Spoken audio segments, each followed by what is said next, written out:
Hi everybody, this is the Baseball Fight, the amazing, spectacular, terrific, the great one, the People's Champion.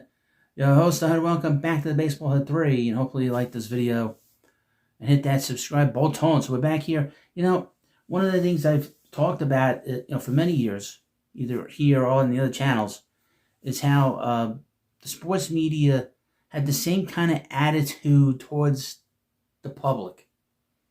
And just towards, they all believe the same philosophy, politically. Rush Limbaugh always talked about that. He always talked about that because he got canceled from NFL games because the left within the media, within the sports media, kicked him out. So, he always talked about how they are the same. And I talked about it for many years, that the media isn't our friend, especially when it comes to sports. We had sort of a debate, and it started with Pat McAfee. Let me start with Pat McAfee, I think. This is how it started, and then it went into the insane Michael Not Okay, and he had to push back because he knows you can't reveal the veil. You can't lift the veil. Both from Barrett Media, they do a great job. Barrett Media is ahead of things a little bit when it comes to radio and different things as opposed to awful announcing. Headline, Pat McAfee, large percentage of sports journalists hate sports. They hate what sports are for people. Happiness. They hate what sports are for, society, unifier. It's true. ESPN analyst Pat McAfee sparked a social media firestorm Monday morning, taking aim at sports journalists in a lengthy tweet following a viral post-game interaction between Jacksonville Free Press reporter Lynn Jones and Jaguars head coach Liam Cohen. The controversy began after Jacksonville fell 27-24 to the Buffalo Bills Sunday. During post-game media availability, Jones offered an unusual supportive message to Cohen, praising the team's season, encouraging the coach to hold his head up, and concluding with a Duvall shout-out. The 19-second clip circulated widely online, drawing both criticism from some reporters and praise from fans who saw it as a rare moment of humanity and post-game coverage. McAfee, known for his unfiltered commentary, weighed in on those who criticized the moment via Twitter. He called out sports journalists as curmudgeon bums and asserted that a large percentage of these things hate sports. I agree with him.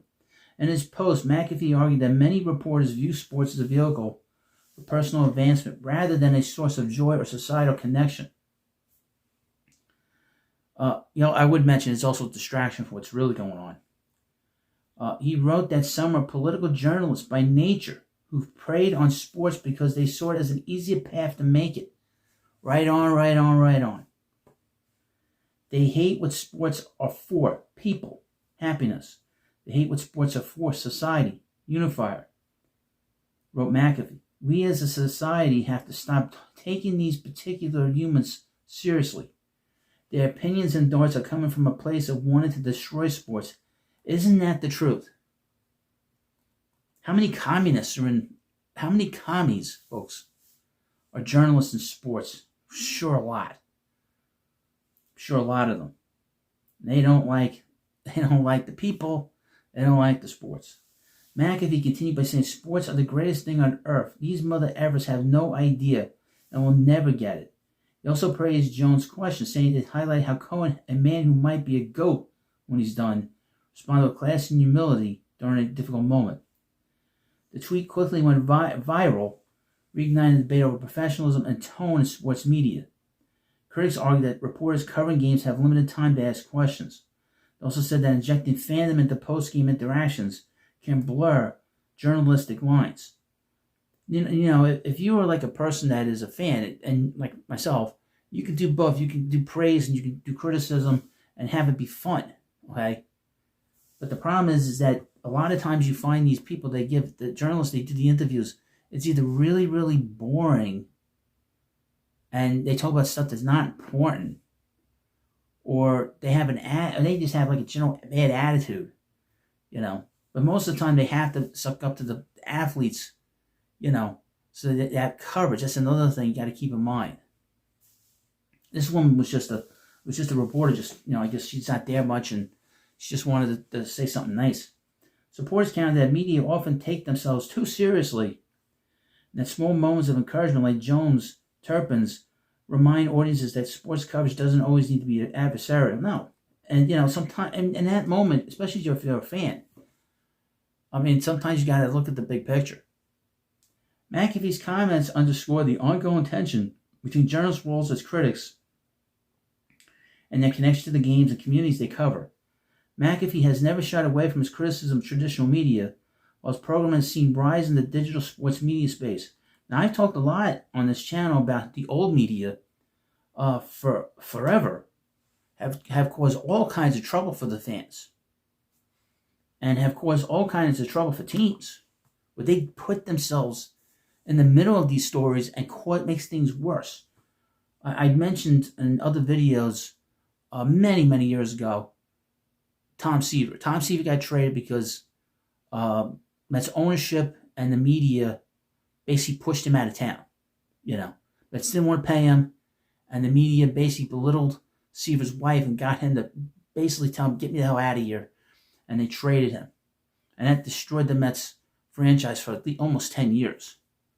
So the media can be very, very,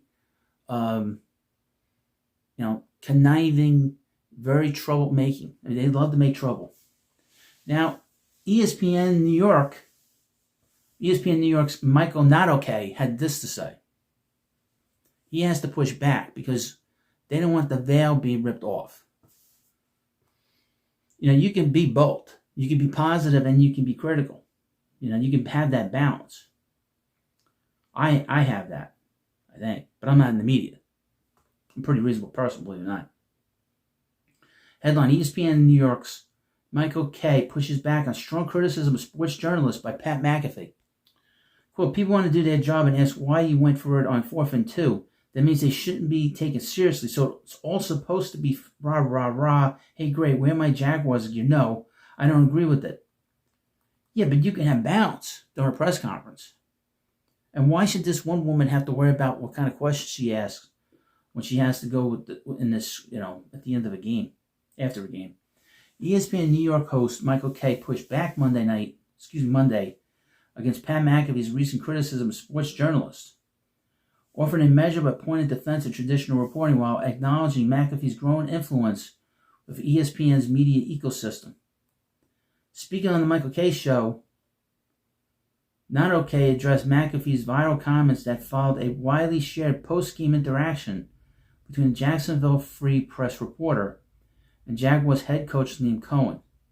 McAfee had criticized reporters who questioned the exchange, labeling some sports journalists curmudgeon bums and suggesting they detract from the joy and unity sports provide.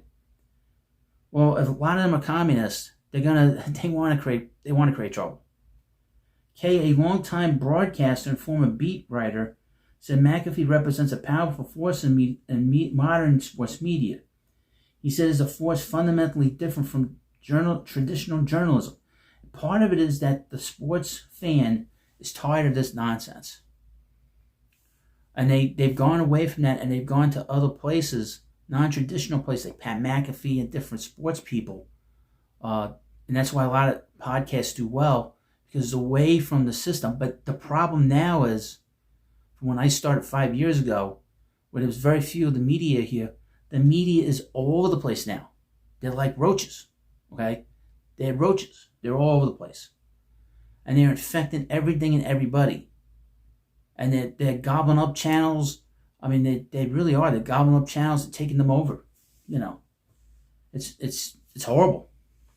I'll never be gobbled up because nobody wants to be near me. Which is fine. I don't want anybody near me. Pat McAfee is the new media, Not Okay said. And if you're going to go up against him and our company, well, you're committing professional suicide. He kind of went up and in on those. I think that was the wrong time and the wrong place. Not Okay avoided a direct personal dispute with McAfee, but he drew a clear line between their approaches. He contrasted McAfee's controversial, personality-driven program with reporters' roles in post-game settings, while praising McAfee's success and ability to attract high-profile guests. Not Okay said the format does not translate to every media environment. McAfee's show was there to celebrate sports, Not Okay said. The formula works, it's perfect, but you couldn't do that in a post-game scrum. That's not the place for it. Why not? Who says? Where are the rules? Who makes the rules?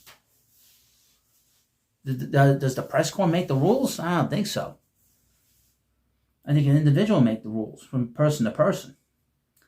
Naruke also took issue with McAfee suggesting that many sports journalists approach their work through a political lens or harbor resentment towards the game they cover. He said the motivation for most reporters is far simpler. Quote, I never wanted to be a political reporter, Case says. I love sports and I want to be a sports writer. That doesn't mean you're against the sport. You're just trying to get stories. Let me read this again. Kay also took issue with McAfee suggesting that many sports journalists approach their work through a political lens or harbor resentment toward the game they cover. He said the motivation for reporters is far simpler.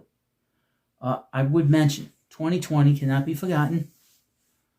Sports media heavily supported taking knees, heavily supported Black Lives Matter. They were all in on this, all of them. This cannot be forgotten, and this goes to Michael Naruke, to the Mets broadcast, to WFAN, and everywhere else.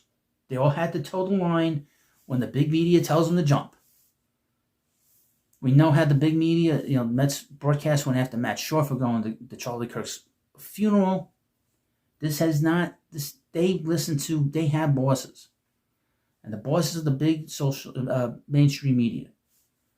Quote, when Pat says our society have to stop taking these particular humans seriously, wow, that's pretty strong. Okay, said, people want to do their job and ask why you went for it on 4th and 2. That means they shouldn't be taken seriously. So it's all supposed to be rah, rah, rah. Hey, great. Wear my Jaguars gear. No, I don't agree with it. Well, I don't think he was mentioning that. I think you need to sort of have a balance. I think you need to have a balance. Quote, I don't prey on sports because I saw it was an easier path to make it. I think I've done my job in an honorable way. He took quite umbrage to this. Umbrage! That's a good word. The exchange highlights an ongoing debate with sports media. As personality-driven programming continues to grow alongside traditional reporting, often blurring the lines between celebration, criticism, and access. But the point is that we're talking about independent people. This woman was probably an independent thinker. She probably just wanted to, she probably felt bad for them. Probably, and she's a woman. She probably felt bad. So she wanted to say something positive about his season. First-year coach, maybe they talked before, and she feels bad. There's nothing wrong with that. But the media are all stuck up on themselves. They all have to be critical. And I also would say this, too. When the media asks questions to these celebrities or to these, athletes, coaches, or politicians, they ask questions to impress themselves. So when somebody comes into their circle, into their ecosystem, as it were, and asks different kinds of questions, they don't like that. Because then that means they can't control what's going on in the room when it comes to things. That's why this woman was bullied by the media. Because they don't want people coming in thinking, oh, you can say whatever you want. You can ask whatever you want. That's not going to fly. That's not going to go over well with them. And this is down the line. They only ask questions that impress themselves. You notice a lot of times they don't repeat them. If you watch or listen to one of these press conferences, in particular with sports, usually the media asks different questions. So not only are they listening to what the person that they're talking to has to say, they're also listening to each other. And they try not to step on each other's shoes to make sure that they're not asking the same question that one of their friends is saying. You know what I'm saying? So again, I agree with McAfee in a lot of ways, and in so many ways.